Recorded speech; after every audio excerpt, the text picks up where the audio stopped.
Today I'm going to be talking about education and life learning. I'm retired now. I was an attorney with the Department of Interior for 31 years. Tried cases in personnel and coal issues, minerals issues. I was raised in Florida, Fernandina and Daytona Beach, and went to school at University of Central Florida and Stetson Law School. And a lot of people, it seems, have difficulty learning or having logical arguments. And so I want to address some of those issues. I think that you learn a lot when you're young, as well as when you are in school, in formal education, but you learn a lot by interacting with people, both good experiences as well as bad experiences. When I worked at a gas station in Daytona, I came across a number of con artists and thieves and unsavory individuals, and you learn from them. You learn from your family, obviously. My mom used to read us stories, Huckleberry Finn and Tom Sawyer, Treasure Island, and my great aunt used to teach us how to play canasta and other card games, and she would talk. A lot of times she would just gossip, but her husband would talk politics, and I found a lot of that interesting. So, like I said, you learn from interactions, from meeting people, but you also learn on your own by reading books, by watching good movies. And the books I would recommend, I'll just briefly mention them. I'd recommend To Kill a Mockingbird, the book and the movie. Read some Shakespeare, read some English poetry, and read it aloud to get the cadence of the language. Read some of the Founding Fathers' information. Read the Constitution, the Declaration of Independence, the Gettysburg Address. And there's other books. The Epic of Gilgamesh, one of the oldest books ever written, is a story of what the purpose of life is. What's the meaning of life? Isn't that what education's all about? Is learning what the meaning of life is. What are our aspirations? What do you want to do? And the Epic of Gilgamesh addresses that. It was written, I think it was 4,000 years ago. And John Stewart Mill is another good author. And then classic movies like Modern Times, Casablanca, High Noon. Those are all really good movies. And you can learn from that. You can also learn, you have to learn to be able to write well. And to do that, of course, you have to learn basic English and grammar and practice writing. I found that studying the LSAT study guide, the law school preparation study guides, just practicing those tests over and over again, helps you understand a lot. You learn a lot. I think it's helpful to have classes in logic, calculus, public speaking, and of course writing as well. You need to, another good book that I read was called Extraordinary Popular Delusions and the Madness of Crowds. And that's just about all the different fads throughout history where people invested money and lost money.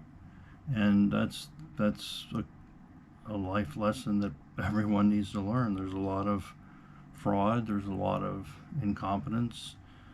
Uh, there's a lot of con artists out there, and you need to be able to identify that.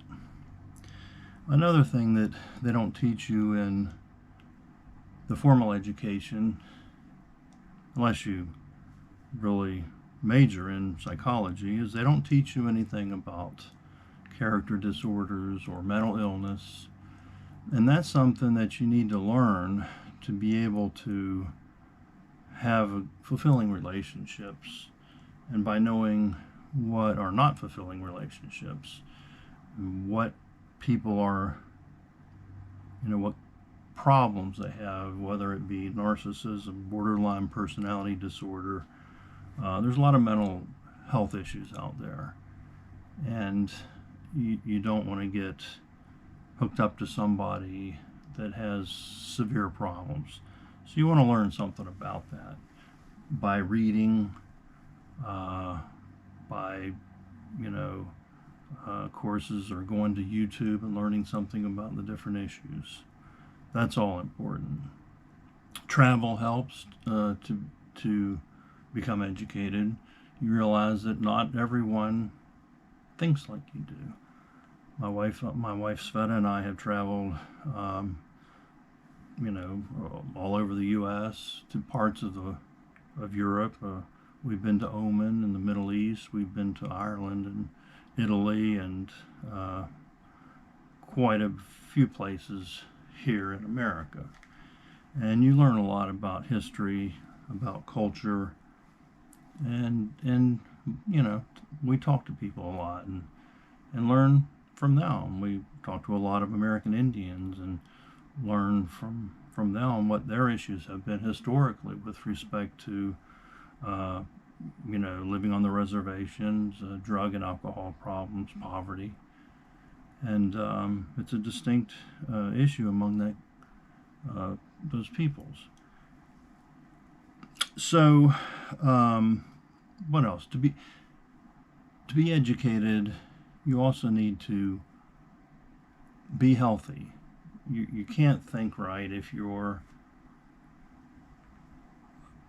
don't get enough sleep, if you constantly have a hangover, if you are drinking too much coffee or eating too much sugar. You're not going to be able to sit and think or read or study. So you have to pay attention to your body and how it reacts to food and how you're living. What else?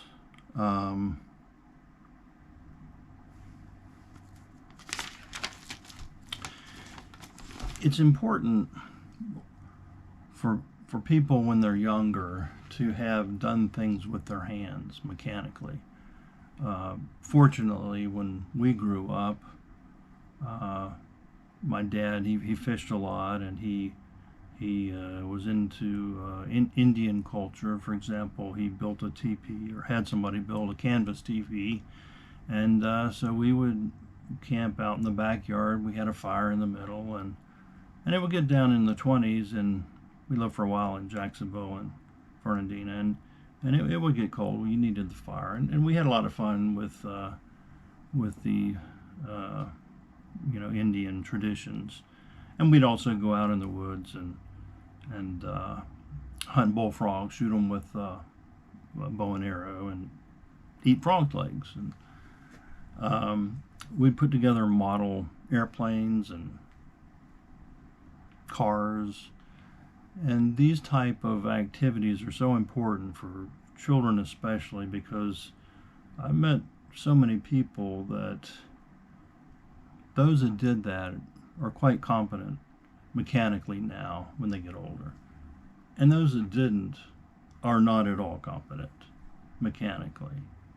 And it's a rule of life.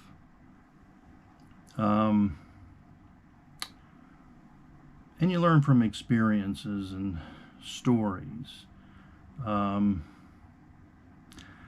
remember when I was really young, maybe 5 or 6, my mom saw me brushing my teeth, and I had filled up the toothbrush with, a full inch of toothpaste, and was brushing my teeth, and she said, "Oh, you're wasting toothpaste. You should not do that." And I thought, of course, I'd been watching TV, and if you've ever watched TV, you see that you have to fill up the whole toothpaste with the toothbrush with toothpaste. And so I thought my mom was stupid. I go, "Oh, you're crazy."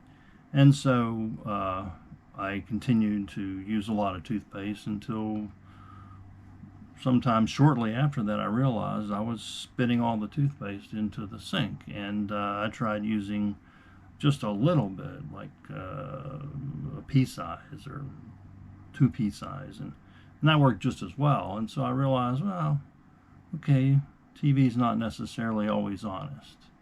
And that's a lesson everyone needs to learn.